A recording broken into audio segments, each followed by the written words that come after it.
Sir hero 'Shivaji' గారు మన రీసెంట్‌గా 'కోర్టు' మూవీలో కూడా యాక్ట్ చేశారు గదా! ఆయన ఇప్పుడు పోసాని గురించి మాట్లాడారు. అంటే ఆయన ఏమంటున్నారంటే సార్, ఆంధ్రప్రదేశ్ గవర్నమెంట్ పోసాన్ని వేధిస్తుంది. ఇంతలా వేధించాల్సిన అవసరం లేదు. ఆయన క్షమాభిక్ష పెట్టండి, వదిలేయండి అంటూ ఆయన ఆరోపించడం అయితే చూస్తున్నాం. మరి నిజంగా పోసాన్ని ఆ స్థాయిలో గవర్నమెంట్ వేధిస్తుందని అనుకోవాలా? మరి ఆయన కామెంట్స్‌ని ఏ విధంగా చూడొచ్చు? అండ్ ఇంకోటేంటంటే సార్, ఇవాళ సీఐడీ వాళ్ళకి కూడా కోర్టు ఆయనకు కస్టడీకి ఇచ్చేసారు. మరి ఏం జరుగుతుంది పోసాని విషయంలో? మరి ఎప్పుడు బయటకొచ్చే అవకాశం ఉంది? మరి మీరేం చెప్తారు సార్ ఆయన ఆరోపణ?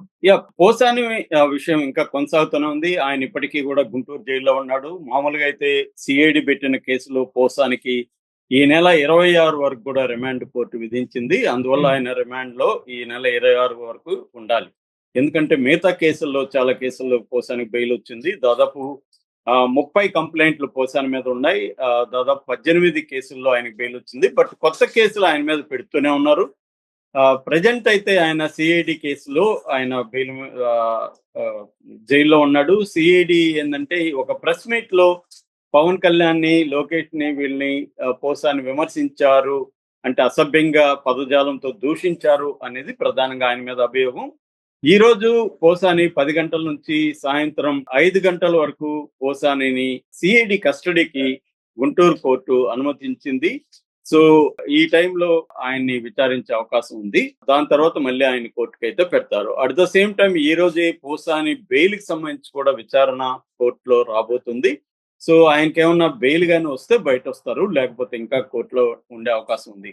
లేదు, ఇంకొన్ని కేసుల్లో PT warrant, prisoner transit transit warrant గాని ఆయన మీద మళ్ళీ ఆయా ఇన్వెస్టిగేటివ్ ఏజెన్సీస్ ఆయన్ని అరెస్ట్ మళ్ళీ చేయాలనుకుంటే పీటీ వారెంట్ తీసుకొని కోర్టులో ప్రొడ్యూస్ చేస్తే ఆ కేసుల్లో మళ్ళీ రిమాండ్‌కి ఇచ్చే అవకాశం ఉంది. పోసాని ఒక్కడే తిట్టలేదు. అన్ని పార్టీల్లో కూడా వ్యక్తిగతంగా తిట్టారు. కానీ పోసాని దారుణంగా తిట్టాడు.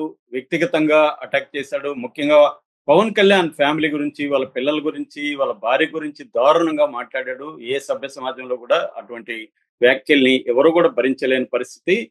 మొన్న చూసాము రేవంత్ రెడ్డిని తిట్టిన దానికి ఇద్దరు జర్నలిస్టుల్ని కూడా ఇదే రకంగా త్రిపుల్ వన్ కేసు పెట్టి లోపలేశారు. సో, కాబట్టి పోసాని చేసిన నేరానికి, తిట్టిన దానికి ఆయన మీద కేసు పెట్టొచ్చు కానీ, ఆయన్ని ఆ నేరాల్లో అరెస్ట్ చేసే పరిస్థితి లేదు లా ప్రకారం. ఆయన్ని ఒక క్రిమినల్ సిండికేట్‌లో భాగంగా ఆయన్ని కేసు పెట్టకూడదు మాత్రం ఘోరం. ఖచ్చితంగా వేధిస్తున్నారు. No doubt. సో, దాన్నే శివాజీ జెప్పాడు. శివాజీ పర్ఫెక్ట్‌గా జెప్పాడు నిజానికి. శివాజీ చాలా బ్యాలెన్స్‌గా మాట్లాడాడు. రెండోది, పోసాని చేసిన తప్పుని శివాజీ సపోర్ట్ చేయలేదు. రాజకీయాల్లో వ్యక్తిగతంగా టార్గెట్ చేయడం మంచిది గాదు. ఒకవేళ పార్టీ ఆదేశాల మేరకు టార్గెట్ చేయాల్సొచ్చినా కుటుంబాల జోలికి మాత్రం వెళ్ళగూడదు. నేను 12 ఏళ్ళు రాజకీయాల్లో ఉన్నాను. నేను ఎవరిని వ్యక్తిగతంగా టార్గెట్ చేయలేదు. అప్పుడే మనం సేఫ్‌గా ఉంటాము అని శివాజీ మాట్లాడాడు. అది ఖచ్చితంగా 100% కరెక్టు. శివాజీ నుంచి ఆ విషయాలను చాలామంది రాజకీయ నాయకులు నేర్చుకోవాలి. కానీ ఇప్పటికి గూడా కూటమిలో ఉండే అనేక మంది గాని ఇలాగే మాట్లాడుతున్నారు జగన్ గురించి, మిగతా వాళ్ళ గురించి. సో, ఇప్పటికి గూడా దారుణంగా జగన్ ఫోటోల్ని దారుణంగా మార్చేసి అత్యంత క్రూయల్‌గా ఈవెన్ మెయిన్ స్ట్రీమ్ ఛానెల్లే గావచ్చు, 5 గావచ్చు ఇలాంటి ఛానెల్లే దారుణంగా ప్రొజెక్ట్ చేస్తున్నాయి. సో, ఈ ట్రెండ్ మారాలి. శివాజీ చెప్పింది కరెక్టు. పోసాని తప్పు చేశాడు. కాకపోతే ఆ తప్పుకు తగిన శిక్ష కాకుండా వేధిస్తున్నారు అనేది ఇప్పుడు ఆయన చెప్పాడు. మెల్లమెల్లగా ఇండస్ట్రీలో పోసాని మీద సింపతి అనేదైతే పెరుగుతుంది. ఆయన్ని ఇంత దారుణంగా వేధించడం కరెక్ట్ కాదు. ఆయన తప్పు చేసుండొచ్చు, మాట్లాడుండొచ్చు. దానికి కేస్ పెట్టొచ్చు గానీ, ఇట్లా చేయాలంటే అందరిని కూడా చేయాలి గదా!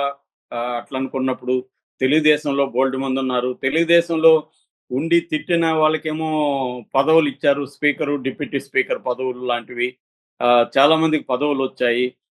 మీరు ఎంత వాళ్ళతో కొట్లాడితే ఎన్ని కేసులు పెట్టించుకుంటే నేను అన్ని పదవులిస్తానని లోకేష్ చెప్పాడు.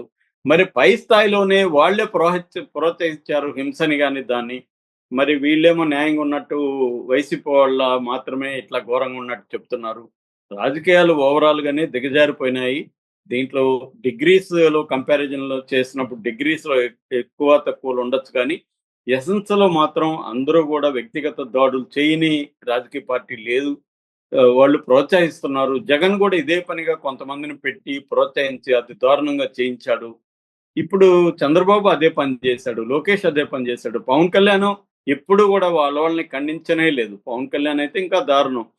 జనసేన వాళ్ళైతే ఓన్లీ నోటిదే కాదు, వాళ్ళు చేతికి కూడా పని చెప్పారు, కర్రల్లో పని చెప్పారు, అటాక్ చేశారు. ఇదే పోసాని కృష్ణమురళిని వాళ్ళు అటాక్ చేస్తే ఆయన 3 రోజులు అజ్ఞాతంలోకి వెళ్ళలేదా? కాబట్టి ఇదేందంటే అన్ని పార్టీలకి ఈ జబ్బుంది. ఇక్కడ కూడా తెలంగాణలో కూడా చూస్తున్నాం. ఇవాళ బీఆర్ఎస్ వాళ్ళు దారుణంగా రేవంత్ రెడ్డిని టార్గెట్ చేసి వ్యక్తిగతంగా బూతులు తిట్టిస్తా లేదా? ఇంకా సాక్షాత్తు రేవంత్ రెడ్డి ఎవ్రి మంత్ ఎలా మాట్లాడాడో బీఆర్ఎస్ తీసుకొచ్చింది వీడియోలు. ఆయన ఎలాంటి బూతులు మాట్లాడాడో చూస్తున్నాం. అంతకుముందు కేసీఆర్, కేటీఆర్‌లు ఎలా మాట్లాడాడో చూస్తున్నాం. ఇది అన్ని చోట్ల అసహనం పెరిగిపోతుంది. ఆహ్, ఒక హేట్రెడ్ అనేది పెరిగిపోతుంది. ఇంకా బీజేపీ మతతత్వవాదులైతే మన ఛానెల్‌లో కూడా కామెంట్ ఎలా పెడుతుంటారో చూస్తున్నాం మన వీడియోల కింద. సో, అందరిలో గూడా ఈ వాళ్ళ మీద అంతా కేసులు పెడితే కొన్ని వేల మంది మీద పెట్టాలి నిజానికి. సోషల్ మీడియా మీద బూతుల గురించి మాట్లాడేటైతే నాతో సహా అన్ని రకాల జర్నలిస్టుల మీద బూతులు తిడుతూ, మన వ్యక్తిగతంగా భార్యల్ని, అమ్మల్ని తిడుతూ దారుణంగా కామెంట్లు పెడతారు. మరి వాళ్ళ మీద అంతా కూడా కేసులు పెట్టాలి గదా! పోసాని మీద పెడితే. కాబట్టి ఇక్కడేందంటే అందరూ అలాగే ఉన్నారు. ఆల్ పార్టీస్ అలాగే ఉన్నాయి. సమాజంలో గూడా ఒక టాలరెన్స్ అనేది రాను రాను తగ్గిపోతుంది. సహించడం అనేది మనకంటే భిన్నంగా ఉంటే చాలు వాడు ఎనిమీలాగా డిక్లేర్ చేస్తున్నాడు. అంటే మనతో ఏకీభవించకుండా భిన్నమైన అభిప్రాయం చెబితే ఆహ్, వాళ్ళని బూతులు తిట్టడం, చంపేస్తామని బెదిరించడం ఆహ్, చేశారు. నన్ను కూడా చంపేస్తామని బెదిరిస్తూ కామెంట్లు చెప్పినోళ్ళున్నారు. "నువ్వు నాకు దొరికితే నిన్నయిపోతావు" అని చెప్పిన వాళ్ళున్నారు. సో, అది ఎందుకంటే ఈ టాలరెన్స్ లెవెల్స్ అనేవి పడిపోయింది. ఇది ఇండియాలోనే కాదు ప్రపంచవ్యాప్తంగా ఇంకా ప్రపంచంలో అనేక దేశాలతో పోలితే ఇండియా చాలా బెటరు. సో, ప్రపంచంలో ఇంకా ఘోరంగా ఉన్నాయి పరిస్థితులు. సో, ఈ కాంటెక్స్‌ని ఎదుర్కోవడానికి ఆహ్, వీలైనంత మనలాంటోళ్ళు ట్రై చేయాలి తప్ప అంతకంటే వేరే మార్గం అయితే లేదు. సో, ఈ యాంగిల్‌లో అధికారం ఎవరి చేతిలో ఉంటే వాళ్ళు ప్రత్యర్థులను వేధించడం అనేది జరుగుతుంది. పోసాని ఇప్పుడు దానికి బలయ్యాడు. దీని నుంచైనా ఇతరులు నేర్చుకోవాలి. రేపు జగనొస్తే మళ్ళీ అదే గతి తెలుగుదేశం, జనసేన, బీజేపీలో ఉండే ఇలాంటి నోటుదోల బ్యాచ్‌కి అదే గతి పడుతుంది మళ్ళీ కూడా.